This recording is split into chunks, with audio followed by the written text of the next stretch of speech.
name is Special Agent Luke Hobbs of the U.S. Diplomatic Security Service. And as of 16.9 seconds ago, I'm the man in charge. The Mona Lisa is all warmed up. Things are about to get very interesting at Universal Studios Hollywood. Alicia. There is. What a great intro. Thank you. Guys, we have talked about this for a while on this podcast, but we can officially, at least semi-officially, get more excited about it because an email has been sent out to team members that now claims on January 8th, 2023, after park close, Animal Actors, Special Effects Show, and the Production Central store will permanently close. And oh my God, that actually means so many things outside of just what goes there. I can't believe this email to, this was just to team members, right, at Universal Hollywood. Yes. It literally says, I didn't realize this till we started recording, to make way for a future attraction. They're giving it away. It's right there. Yeah, no, the wording is very clear. It says there's going to be a attraction. It doesn't even say attractions, plural. So if we want to go right to what we've been speculating on for quite some time now and say that, hey, this is a Fast and the Furious roller coaster going right here, that is a attraction. Yeah, I mean, okay. Like over here in Orlando, they announced they're closing Kid Zone, and it's like we're replacing it with future entertainment. And normally, yes. I'm used to when they're closing a theater, it just sit there. At least here in Orlando, yep. It just doesn't get used for anything. But this is a future attraction. I know that in recent days, little yellow flags showed up around the special effects stage, and that's usually a good sign that something's about to happen. Like, you only need the little flags there if you need to know where the buried things are when you go digging. So that stage is coming down. I also know there's work going on the hillside right now, right? Yes, there is work going on the hillside. If you walk by, you will see markers and things of that nature. The whole process of what's going on that hillside, I don't want to get too far into, just because I've heard every rumor under the sun about what's been happening in terms of, I guess, their land testing and things of that nature. But what is cool and where we're at now is officially knowing that, A, it doesn't seem like any of those potential rumors, and what I mean by those are there were some rumors that like things weren't potentially going well. Obviously, they're going well if all these attractions are now closing and things are moving forward. So right. Oh, the geotechnical survey, that permit that we talked about on the last episode about this. They have to test to make sure that the land is good for a roller coaster. If they're closing these shows and they have some, like, that's what they had planned. That's the rumor. So I'm assuming that means everything's going forward. And shout out to Universal Corps on Twitter, by the way, for nailing this date a month ago, January 8th. Like, good job. That's pretty cool, actually. That's a very specific nail. It's not just saying like, hey, there's a coaster coming. It's like, hey, it's happening on this day. So right, that is impressive. So because I talked about this like rumored coaster all the way back in the summer, but you know it was still up in the air. Yep. And now seeing these things close, like that's completely different. Like I'm excited. I have to think that this says a lot about timing as well, because on January 8th, 2023, in a park that's already on the lighter side in terms of its attraction offerings, you're now taking away two of its, you know, I would say more premier, quote unquote, shows that they offer. You know, there's only a few, but that's up there. So there's going to be two less offerings. So now, what does this mean in terms of Nintendo in your eyes? Does this mean Nintendo is going to be very close to that time period? Right. It's also family-friendly entertainment. Yep. So you have to take that into consideration. So yeah, the rumor was months ago that if this attraction gets approved, the Fast and Furious roller coaster, then they wouldn't actually start construction on it until they're completely done with Nintendo. So I think the timing is not so much about capacity of the park, because that may, you know, dip down for a little bit. Sure. It's more about availability of work being done in the park. So if Nintendo wraps up end of the year, ready to open early 2023, they can then focus on this new project, getting these, you know, theaters demolished, getting things reinforced on the hillside, and putting up a roller coaster as fast as possible, as fast and furiously as possible, so that it can open summer 2024, if that rumor still stands. And this is actually the second clue that we've gotten from the park that I think could also indirectly be showing us what's going on with Nintendo, because there was an email that was sent out to Platinum Pass holders that said beginning on December 2nd, Platinum Pass holders will not get express access to Mario Kart Bowser's Challenge. Instead, after 3 p.m., your express pass will get you in for a one-time per day reservation-free entry into the Super Nintendo World area of the park. So if that's going into effect as early as December 2nd, and now we're seeing 2 attractions closing on January 8th, I'm almost wondering if we're going to see some sort of soft opening in January. Wow, when they said early 2023, they were not kidding for Super Nintendo World. They really weren't. And again, we're speculating here, guys, but we have 2 solid dates between a December change in pass holder perks, and then now, of course, this official date on when these 2 attractions are closing. We have a lot of clues now. Yeah, and that's what Japan did. They started at the very end of the year with pass holder previews, and then previews continued into the early next year, and then they did the grand opening. So they might ease into it, but technically have those attractions open, whether it be for previews or we know they're going to do reservations only in some capacity. So yeah, technically it probably will hopefully be open. I mean, until Bowser's face is installed for that Mario Kart entrance. Right. I'm a little weary of this getting, but that could show up any day. It could be up now. By the time this podcast is being up, who knows? But Fast and Furious Hollywood Drift, if that is in fact what they're going to build, we don't know yet. This is technically a rumor. Correct. But that is like rumored to be manufactured by Intamin. We were talking before we started recording. It's kind of going to be like Hollywood's version of the Velocicoaster, essentially. It's the greatest thing you've ever said on this podcast, Alicia, but go ahead. But like, that's just music to my ears. Rumored to have speeds faster than Velocicoaster. It's going to probably have a very long track given the distance it has to carry people all the way down and then back up the hill. I think there's been talk of some kind of top hat. So maybe it could come up the hill and overshoot it, actually going higher or farther than it needs to, which would really explain the speed. Yep. It's insane to think that we're even discussing a coaster of this magnitude to be going inside Universal Studios Hollywood. This is the complete opposite of pretty much where the park has been ever. So I feel like we're discussing an attraction like more so built for Islands of Adventure, which Velocicoaster felt very much suited for it.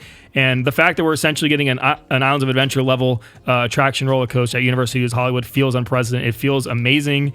And I feel finally vindicated that I have an attraction coming to my home park that makes return visits a little easier and a little more fun. Oh, yeah. I mean, even with my home park, I have all those roller coasters, but to me, going right to Velocicoaster first time, like as soon as I get to the park, it's like my favorite thing. I used to do it for Dueling Dragons. It's like, I run right to it, and like being able to have something, I mean, it's going to be kind of sad to say goodbye to these 2 shows. I like how the email says we're bidding a fond farewell to some fan favorites, but it is like a new... I'll manage, Alicia. It is a new evolution for this park for sure. It's like, I'm thinking back to when it's just a tram tour and like someone had the idea of adding like a crumbling bridge, like, and now we have like this giant roller coaster coming, and it's so different than back in the old days.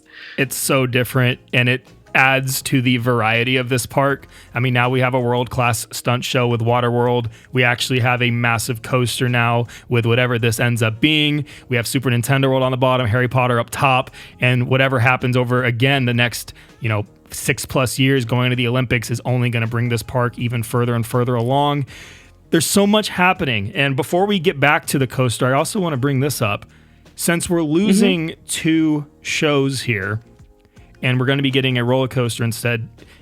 We've speculated on this in the past, but now that we know this is officially happening, does this open the door for another show somewhere in the park? Everyone thinks Bourne, but in your opinion, we're losing 2. Have you heard any rumors about the animal actors getting a new home in some capacity in the park? I have. So I've heard within Universal Plaza, which is interesting. I don't know how far along you've heard that. I've definitely heard it. I just don't know how realistic or how much merit there is to that. Yeah, I've heard that maybe they're exploring it because I haven't heard anything concrete, and that maybe there might be some like mini street shows with the animals in the meantime that could help with capacity too. We definitely do that here in Orlando. When an attraction closes, we get more street entertainment temporarily. But then there's also rumors that the Bourne show would come. I think the special effects show utilized some of the same stunt team as the Waterworld show. So by losing that, if you were to gain the Bourne Stuntacular over there in Hollywood, it would be a 1-for-1 swap for a stunt with the same stunt team with Action Horizons. So I think those are the two rumors that I've heard. But going by this team member email, it sounds like they're saying goodbye. So I don't know about the animal actors. That maybe that isn't going to come back in some capacity. But I think there is a lot of smoke about the Bourne Stuntacular coming. There is a lot of smoke there, and I think this officially brings it a lot closer. Just because, I don't know. I mean, you take out two, you have to assume at least one pretty significant show is going to come. It could be the animal actors relocation. It could be, hey guys, enough of animal actors. Let's figure out how to get Bourne in here. I think we'll have to wait and see officially what ends up happening. But I think what we can say is that probably over the next 4 or 5 years, we're going to see another show in some capacity, whether it's immediately with actors or Bourne or even something fresh. We'll see. Yeah, I think so. I mean, in between the new coaster and maybe a new show coming that, makes up for the two attractions. I mean, not even counting Mario Kart, which is already adding something to the park. 100%. But yeah, getting back to the coaster though, I was almost worried that it wasn't going to happen after we talked last. Me too. And I was getting a little sad about it. And also I heard other people talking about what if it isn't Fast and the Furious? What if it is Jurassic World, or what if it is a Velocicoaster for Hollywood or some other theme? But for going by the permit and now this email, it really sounds like the entrance is going to be on the upper lot.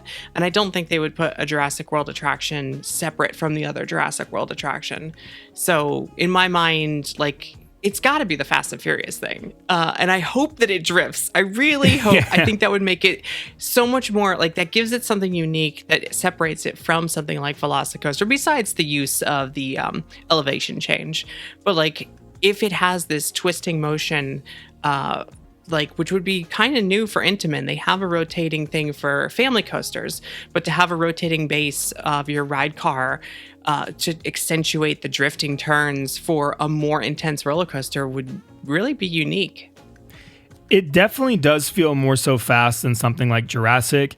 It also feels more so something fresh. And what I mean by that is it can still be fast. I think it's going to be a coaster we've never seen before in terms of the IP that's used. So fast fits under that bill. And just what I mean by that is obviously I don't think it's Hulk. I don't think it's Rip Ride Rocket.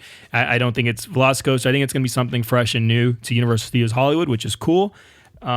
Is there an IP? Is there something else in your mind that you would have liked to coaster on? Or I know I'm putting you on the spot here, but is there, it can even be silly. It can be something that you're just hey, that'd be fun. Well, I mean, Back to the Future, if you can get this thing up to 88 miles per hour, is the only other franchise I would even consider. Yes. But the idea that this 20-something-year-old franchise, Fast and Furious, still hasn't gotten a decent attraction despite multiple tries, I think that it would be nice to finally give it something deserving of the Fast name and literally be fast.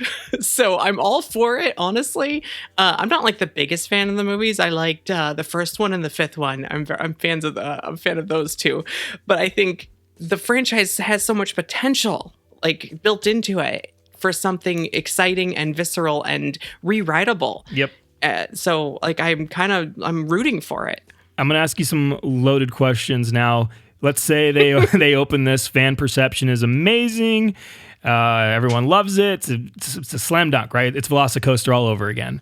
Does this coaster get considered for something like Epic? Does it get considered for something I really don't know if there's space for Universal Studios Florida, close down Supercharge and do maybe, I don't know if it could fit there, but maybe somewhere in the park. I don't know. You probably have a better idea than I do of what they could do at that park, but is it something that could be considered for Orlando? I think at Epic, we're already getting one more coaster than they were planning. It's already going to have a massive dual track roller coaster for the hub. We're probably getting a roller coaster in the Monsters that has a spinning function.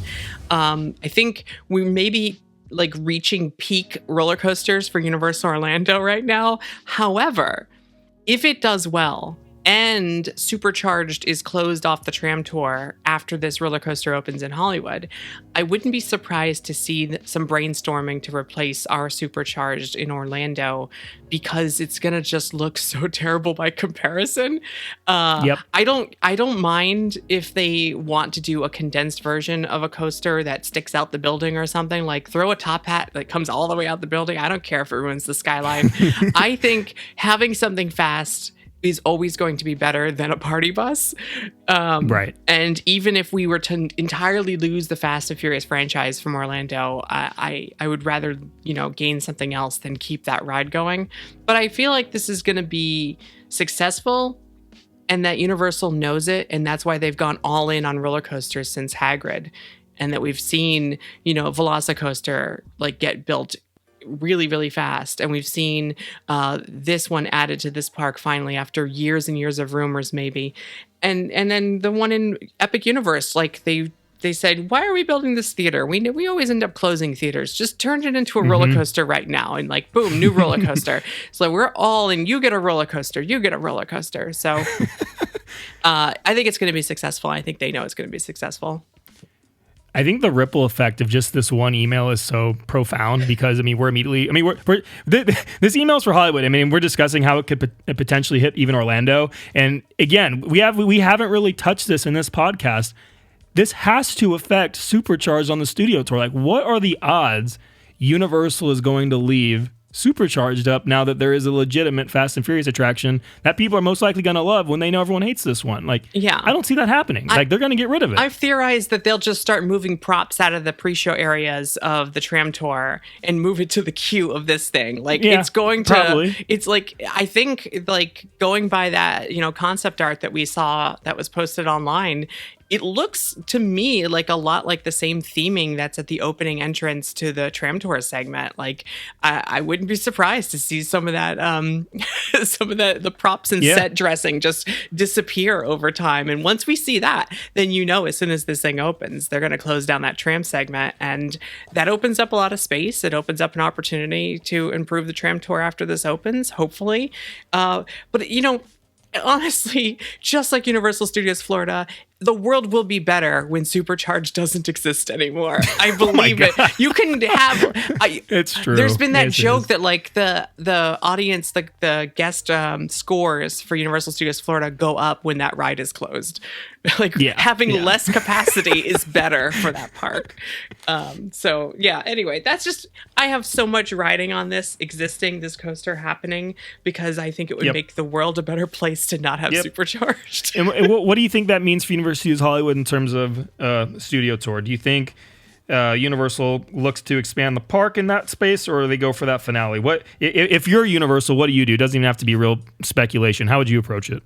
What I would do, I would probably take the Nope segment, which could be considered temporary, and put a new sequence there.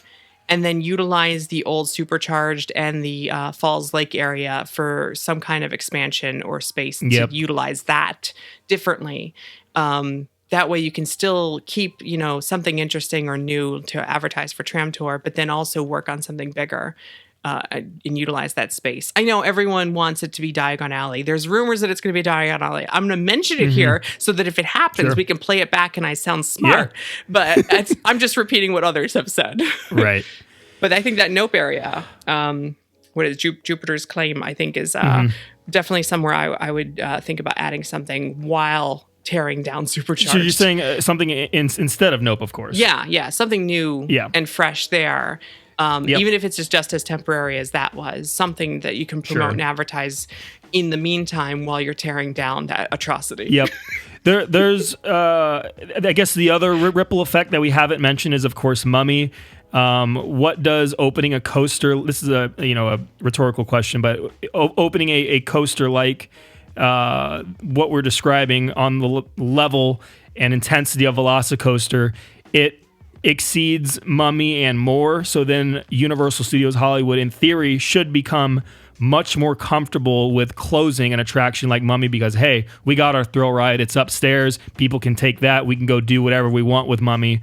How much more likely does it become now because of this coaster opening? If you think of the comparison to Universal Studios Florida, we got Hollywood Rip Ride Rocket as the big visible roller coaster, but we kept our Mummy.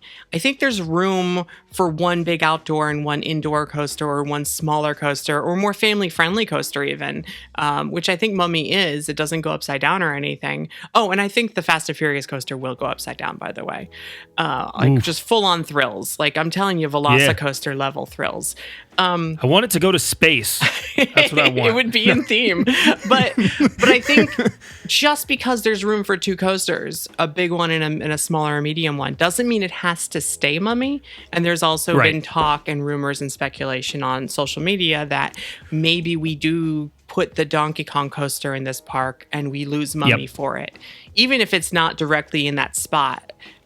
There's been other discussions of like, well, they redid the roof on the Mummy, so maybe you don't want to tear down that building. You could hollow it out and put something else in there, but you get the Donkey Kong coaster somewhere else, maybe close to Nintendo. So there's still the two coasters, technically. I could see that I can too, and I want to clarify what I mean. Just because this park lacks so much diversity in terms of its attraction offerings, and the attraction offerings are so low, before a ride like this opens, if you close down Mummy, you're essentially telling yourself that there's generally a 2 or 3 year turnaround for a new attraction, and that's how long this park would have to go without a significant thrill ride as of now. Like if they'd closed Mummy tomorrow, there wouldn't be a thrilling attraction outside of maybe Jurassic World for 2 or 3 years. So that's really what I'm saying. Like the comfort of, hey, we can close this down because there's something upstairs that people can enjoy in the time being. Right. If they open Fast and Furious Hollywood Drift, new roller coaster by summer 2024, which is not that far from now, we're talking like a year and a half from when it starts construction, which is possible. The Velocicoaster took about the same amount of time. Then I would close the Mummy coaster to build something else.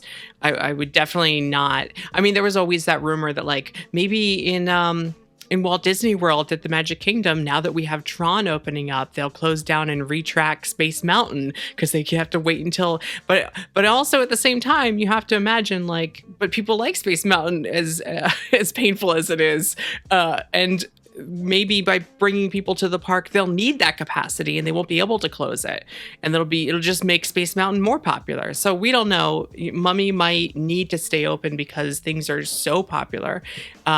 So we'll just have to wait and see. I'll give you my speculation then, because I feel like I can kind of get an idea of what's going to happen here. 2023, Nintendo opens, right?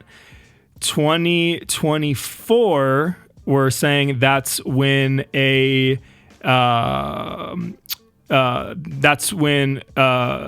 fast coaster could open, right?